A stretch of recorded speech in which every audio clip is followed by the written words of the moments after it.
আজকে বাইরে এখানে আসার সময় আমি দেখেছি তরুণ প্রজন্মের অনেক সদস্য ভিতরে আসতে পারেননি, জায়গা সংকুলনের কারণে তারা ভিড় করেছেন। আমি একটু আগে মহাসচিব সাহেবকে বলছিলাম আমাদের এখানে ভেতরে হলরুমেও আজকে অনেক নতুন তরুণ গুলো আমরা দেখতে পাচ্ছি।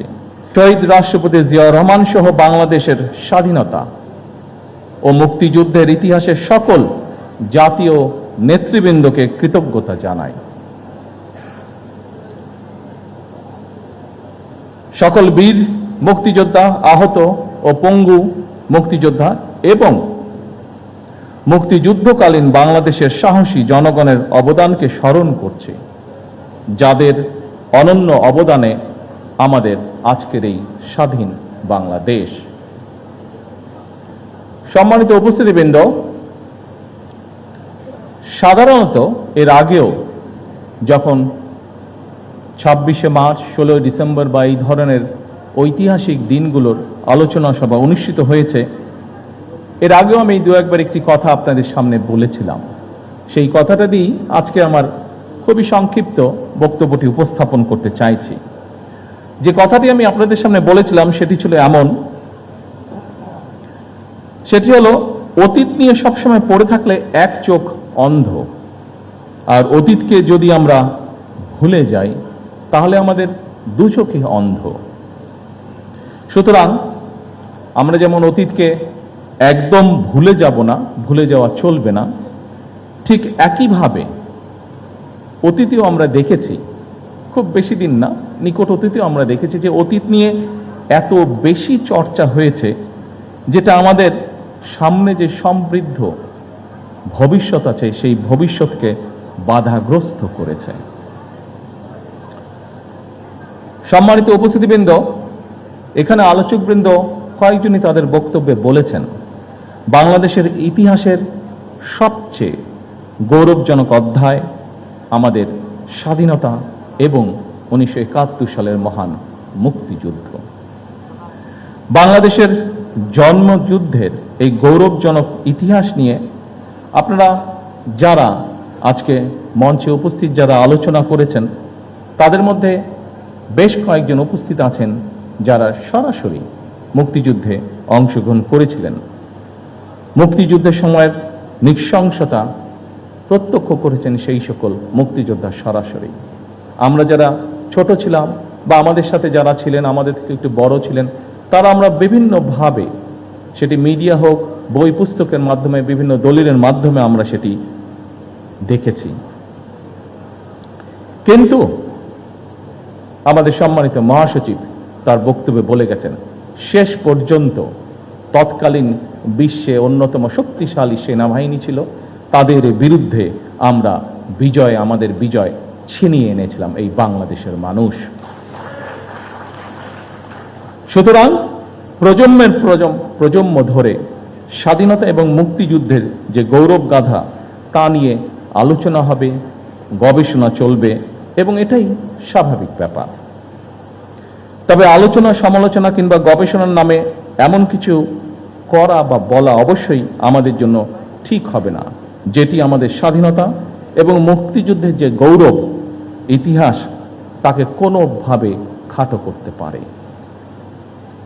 সম্মানিত উপস্থিতিবৃন্দ, সম্মানিত সভাপতি, মঞ্চে উপস্থিত আলোচকবৃন্দ, বাংলাদেশের স্বাধীনতার ঘোষণা এবং এর প্রেক্ষাপট নিয়ে আপনাদের বক্তব্যে অনেক তথ্য উঠে এসেছে, অনেক অজানা তথ্য, যা এই মঞ্চে সহ অথবা সামনে যারা বসে আছেন, বাইরেও বহু মানুষ আজকের এই আলোচনা শুনছেন, অনেকেরই হয়তো অনেক কিছু জানা ছিল না।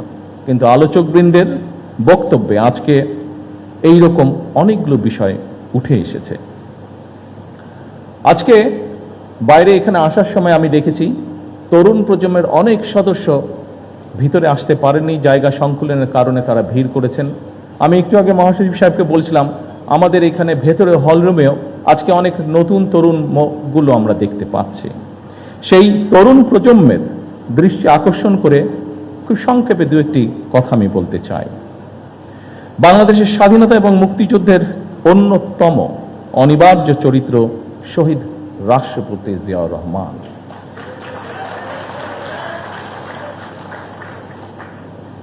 আমরা দেখেছি অতীতে যেভাবে শহীদ জিয়াউর রহমানকে, তার অবদানকে, তার কাজকে খাটো করার চেষ্টা করা হয়েছে, এর থেকেই প্রমাণিত হয়েছে শহীদ রাষ্ট্রপতি জিয়াউর রহমান অবশ্যই বাংলাদেশের মুক্তিযুদ্ধের একজন অনিবার্য চরিত্র। কিন্তু সম্মানিত উপস্থিতিবৃন্দ, শহীদ রাষ্ট্রপতি জিয়াউর রহমান হঠাৎ করেই কিন্তু স্বাধীনতার ঘোষণাটি দেননি। শহীদ জিয়া প্রথম জীবনে অবশ্যই একজন রাজনৈতিক কর্মী ছিলেন না, তিনি একজন সামরিক সৈনিক ছিলেন। তবে তিনি বাংলাদেশের স্বাধীনতার যে স্বপ্ন, সেটি যে তার মনের মধ্যে সেই বোধ শক্তির পথ থেকে লালন করতেন, এটি কিন্তু তার একটি লেখায় ফুটে উঠেছে। স্বাধীনতার চিন্তা চেতনা যে তিনি ধারণ করতেন, একটি স্বাধীন বাংলাদেশের জন্য যে তার একটা দীর্ঘ মানসিক প্রস্তুতি ছিল, সেটি আমরা তার একটি লেখা থেকেই পরিষ্কারভাবে বুঝতে পারি। কথাগুলো আমার নয়, কথাগুলো কারো মন গড়াও নয়, এই কথাগুলো আমরা তার নিজের লেখনী থেকে আমরা জানতে পারছি। আমরা স্বাধীনতা এবং মুক্তিযুদ্ধ নিয়ে শহীদ জিয়ার নিজের লেখা একটি প্রবন্ধ আছে। প্রবন্ধটির নাম একটি জাতির জন্ম। সেখানেই এই কথাটি আমি আগেও বলেছিলাম, একটি জাতির জন্ম প্রবন্ধটি, সেখানে প্রবন্ধটি যথেষ্ট বড়। আমি খুব সংক্ষেপে সেই প্রবন্ধের দু একটি লাইন আপনাদের সামনে বলবো, যেখান থেকে পরিষ্কার হয়ে যাবে পুরো বিষয়টি। এই প্রবন্ধের মাধ্যমে আমরা জানতে পারি যে স্বাধীন বাংলাদেশ, সার্বভৌম একটি বাংলাদেশের স্বপ্ন বহুদিন যাবৎ শহীদ জিয়ার মনে শহীদ জিয়া লালন করছিলেন। শহীদ প্রেসিডেন্ট জিয়াউর রহমানের লেখা নিবন্ধটি দৈনিক বাংলা পত্রিকার প্রথম 1972 সালের 26শে মার্চ প্রকাশিত হয়েছিল। এই প্রবন্ধটি ছিল বাংলাদেশের প্রথম স্বাধীনতা দিবস। 1971 সালে দেশ স্বাধীন হবার পরে প্রথম যে আমরা স্বাধীনতা দিবস পালন করি, সেই দিবস উপলক্ষে যে প্রথম ক্রোড়পত্রটি প্রকাশিত হয়েছিল, সেই ক্রোড়পত্রে এই লেখাটি ছাপা হয়েছিল বা প্রবন্ধটি ছাপা হয়েছিল। প্রবন্ধটি ছিল এইরকম, যেই লাইনটি আপনাদের সামনে আমি উল্লেখ করতে চাইছি। এই প্রবন্ধটি বা নিবন্ধটির শেষ প্যারায় শহীদ জিয়াউর রহমান লিখেছিলেন, তখন রাত 2:15 26শে মার্চ 1971 সাল। রক্তের আখরে বাঙালির হৃদয়ে লেখা একটি দিন। বাংলাদেশের জনগণ চিরদিন স্মরণ রাখবে এই দিনটিকে, স্মরণ রাখবে, ভালোবাসবে। এই দিনটি তারা কোনোদিন ভুলবে না, কোনো দিন না। এভাবেই উনি লিখেছিলেন। সম্মানিত উপস্থিতিবৃন্দ, 1971 সালের 26শে মার্চ রাত 2:15 কি হয়েছিল, আমি মনে করি স্বাধীনতা এবং মুক্তিযুদ্ধের ইতিহাস নিয়ে যারা গবেষণা করেন, এই তথ্যটি অবশ্যই তাদের জন্য একটি গুরুত্বপূর্ণ দলিল হতে পারে। কারণ শহীদ জিয়ার লেখা এই 1972 সালের প্রবন্ধটি যখন প্রথম প্রকাশিত হয়েছিল, তখন কিন্তু মাত্র মুক্তিযুদ্ধ শেষ হয়েছে। যারা মুক্তিযোদ্ধা ছিলেন, যারা মুক্তিযুদ্ধের সঙ্গে প্রত্যক্ষ বা পরোক্ষভাবে জড়িত ছিলেন, তারা কিন্তু প্রত্যেকেই তখন বেঁচে ছিলেন, যারা বেঁচে ছিলেন যুদ্ধের শেষের পরে। এই প্রবন্ধটি প্রকাশিত হওয়ার পরে কারো পক্ষ থেকেই আমরা কোনো রকম এমন কিছু আপত্তি বা এমন কিছু কথা পাইনি যা এই প্রবন্ধ বা লেখাটিকে কন্ট্রাডিক্ট করে। শহীদ জিয়ার এই প্রবন্ধটি যে শুধু 1972 সালের 26শে মার্চই প্রকাশিত ছিল তাও নয়, আরেকটি কবে প্রকাশিত হয়েছে সেটি আমি বলছি, এবং সেই সময়টি বলার মাধ্যমে এখানে আলোচকবৃন্দ কিছু কিছু বিষয় বলেছিলেন সেই সময়কার রাজনৈতিক প্রেক্ষাপট বা বিতর্ক। পরবর্তীতে আমরা দেখেছি শহীদ জিয়াকে খাটো করার জন্য বহু অপচেষ্টা হয়েছে। কিন্তু এখন আপনাদেরকে যেই কথাটি বা যেই তথ্যটি আমি দিব বা যেই কথাটি বলবো, তার মধ্যে থেকে একদম সঠিক যুক্তি তর্কের মাধ্যমে প্রমাণিত হয়ে যাবে যে শহীদ জিয়াকে খাটো করার চেষ্টা করা হয়েছে। কিন্তু আগেই আমি বলেছি যা সত্য তা সত্যই।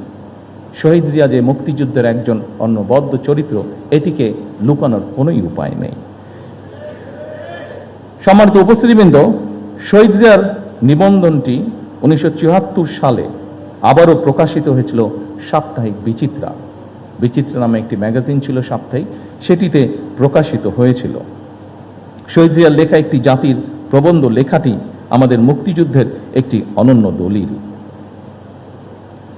74 সালেও আবার যখন প্রকাশিত হয়েছিল, কারোরই কোনো আপত্তি ছিল না এবং শহীদ জিয়া তার লেখায় যা যা বলেছিলেন অবিকল ছিল। সেই সময় সরকারে কারা ছিল, রাজনৈতিকভাবে কারা কোথায় অবস্থান করছিল, আমাদের কম বেশি প্রত্যেকেরই ধারণা আছে। কিন্তু সেই সময় তৎকালীন সরকার অথবা রাজনৈতিক ব্যক্তিত্ব কেউ শহীদ জিয়ার কোনো লেখার প্রবন্ধটির কোনো বক্তব্যকে কেউ কোনোভাবেই খণ্ডন করেননি, চেষ্টাও তারা করেননি। কারণ সেই সময় যারা ছিলেন তারা জানতেন শহীদ জিয়ার প্রতিটি বাক্য, প্রতিটি শব্দ প্রবন্ধে লিখিত সত্য সেগুলি।